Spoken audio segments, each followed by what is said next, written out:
तो वोटिंग यहां पर संपन्न हो चुकी है शाम 5 बजे तक, लेकिन फाइनल वोटिंग परसेंट आने का इंतजार है। लेकिन चलिए सीधे रुक करते हैं अमेठी का। अमेठी से हमारे सहयोगी पॉलिटिकल एडिटर योगेश शर्मा जुड़ चुके हैं।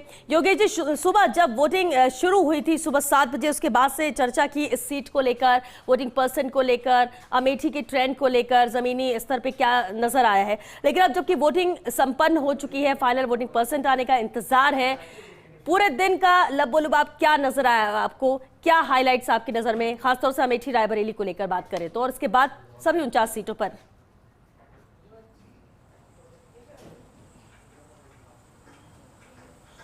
देखिए श्वेता, सबसे बड़ी बात है कि यहाँ पर बीजेपी के कार्यकर्ताओं का दावा है कि अमेठी में फिर से दीदी स्मृति ईरानी की जीत होगी और वो परचम यहाँ से फहराएंगी। दावा ये किया जा रहा है कि 3 बड़े फैक्टर उनके पक्ष में रहे और इस कारण उनकी जीत यहाँ से होगी। विकास के जो काम किए हैं उन पर जनता यहाँ की मोहर लगाएगी। दूसरी ओर यहाँ कांग्रेस पार्टी से किशोरी शर्मा जो कि यहाँ के उम्मीदवार हैं, और उन्होंने ये कहा कि गांधी परिवार का जो भरोसा है, अमेठी की जनता उस भरोसे के साथ जाएगी। जनादेश कांग्रेस के पक्ष में जाएगा और कांग्रेस ने इस सिपाही को टिकट दिया है तो जनता गांधी परिवार के सिपाही के साथ जाएगी।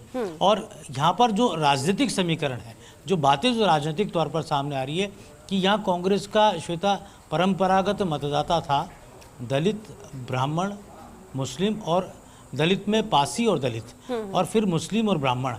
अगर ये 3 वर्गों के बीच, 3 प्रमुख जो वर्ग हैं, इनके बीच में अगर भारतीय जनता पार्टी ने सेंधमारी कर दी है, तब तो मान लीजिए आप परिणाम यहाँ बीजेपी के पक्ष में होगा। और बीजेपी अगर सेंधमारी नहीं कर पाई इन जाति वर्गों के बीच में, तो ये मान लीजिए कि यहाँ कोई भी बड़ा चमत्कार सामने आ सकता है। और गांधी परिवार के प्रति अगर इमोशंस भी अगर सामने आए तो भी यहाँ पर कहा जा सकता है कि चौंकाने वाला रिजल्ट सामने आएगा। लेकिन क्या है कि चर्चित चेहरा है स्मृति ईरानी, और भाषणों के कारण भी चर्चित है। महिलाओं में भी उनकी अलग से एक कहा जा सकता है इमेज बनी हुई है।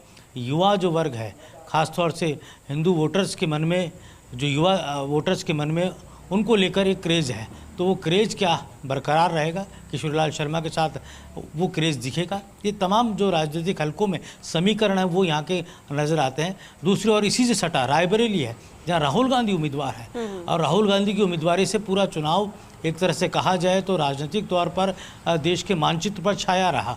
क्या वायनाड के साथ साथ राहुल गांधी रायबरेली में जीतेंगे? रायबरेली वो सीट है जहाँ ब्राह्मण और मुस्लिम मतदाताओं की संख्या अच्छी खासी है, लेकिन ये कहा जा सकता है कि वहाँ पर भारतीय जनता पार्टी ने अपने विधायक, और यहाँ से जो विधायक है अमेठी रायबरेली सीट से, और वहीं से वो मंत्री भी हैं, बागवानी मिनिस्टर, उद्यान मंत्री हैं योगी सरकार में, और बड़े चेहरे के तौर पर हैं। और बीते 3 चुनावों से, चाहे अमेठी हो चाहे रायबरेली हो, यहाँ वोट ऑफ परसेंटेज जो रहा, चाहे सोनिया गांधी का रहा चाहे राहुल गांधी का रहा, ये कम होता आया है। तो ये जो वोट ऑफ परसेंटेज है, ये अपने आप में कांग्रेस के लिए चुनौती रहा, क्योंकि बीजेपी ने यहाँ पर कांग्रेस के दलित वोट में भी सेंधमारी की, बीजेपी ने यहाँ पर कांग्रेस के ओबीसी मतदाताओं के बीच में भी सेंधमारी की, और ब्राह्मण वोटर्स के को लेकर एक बड़ी सेंधमारी की। यहाँ पर अमेठी में लंबे समय तक ब्रजेश पाठक ने कैंप किया, जो कि योगी सरकार में डिप्टी सीएम के तौर पर, एक ब्राह्मण नेता के तौर पर जाने जाते हैं। दूसरे बड़े चंद्रप्रकाश मिश्रा जो यहाँ राहुल गांधी के खिलाफ चुनाव लड़ चुके थे, वो भारतीय जनता पार्टी के बड़े चेहरे हैं, ब्राह्मण नेता हैं, वो यहाँ कैंप कर रहे थे। और इसलिए भी कैंप कर रहे थे कि कोई किशोरीलाल शर्मा जो कि ब्राह्मण चेहरे के तौर पर हैं, वो यहाँ उम्मीदवार थे। तो अगर राजनीतिक तौर पर देखा जाए इस चुनाव को, राष्ट्रवाद, राम मंदिर और तमाम जो बड़े मुद्दे हैं उनसे अलग हटकर ये जातीयता के तौर पर नीचे जाता है ये चुनाव, तो यहाँ पर परिणाम कुछ भी सामने आ सकता है। अमेठी हुआ, रायबरेली हुआ, प्रतापगढ़ हुआ, यानी योगेश जी ये कह सकते हैं कि अमेठी और रायबरेली दोनों में एक तरफा किसी के पक्ष में कोई लहर या कोई जीत ऐसे नहीं कह सकते।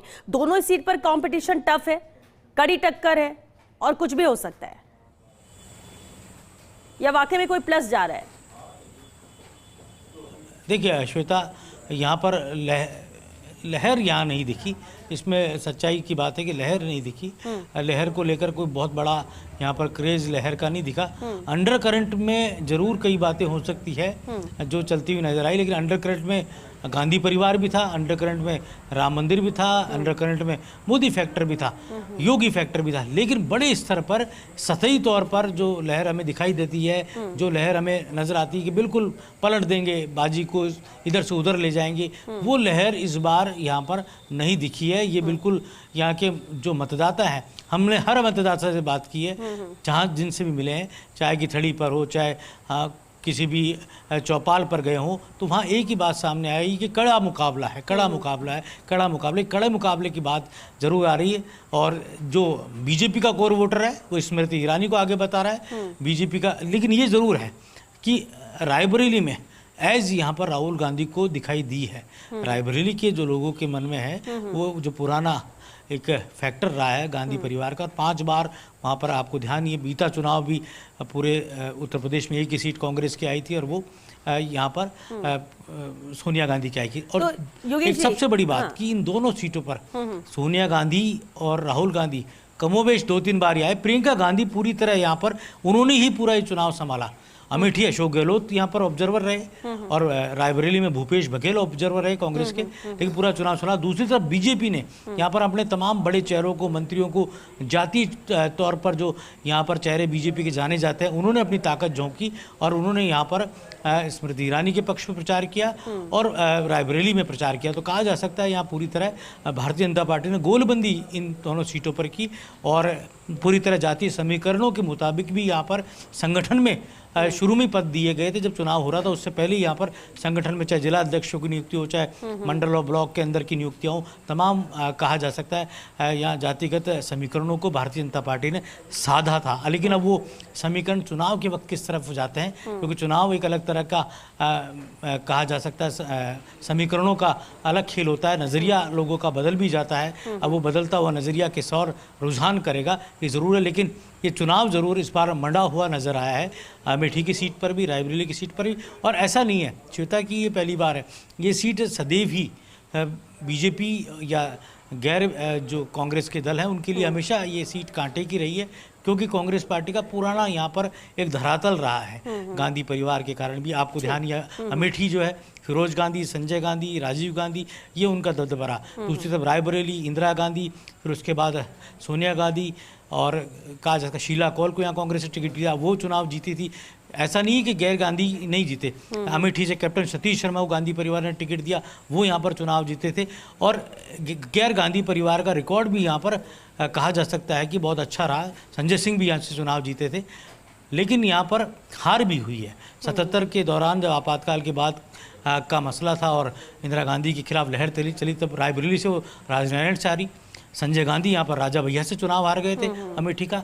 तो एक तरह से कहा जाए तो ये पूरे इलेक्शन पर देश की निगाहें गड़ी होंगी। लेकिन ये ज़रूर है, ये सियासी मिजाज को भांपने का काम करेंगे।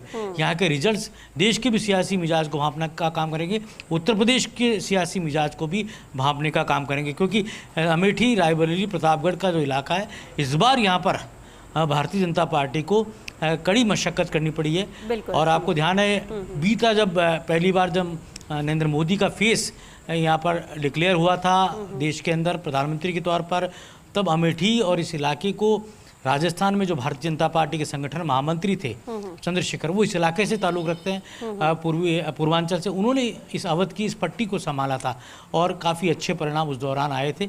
स्मृति ईरानी के लिए उस समय पूरी तरह संघ का प्रत्येक जो बिल्कुल, और ये बहुत ही अहमियत रखेगा जीत हार में भी अवध का ये पूरा क्षेत्र।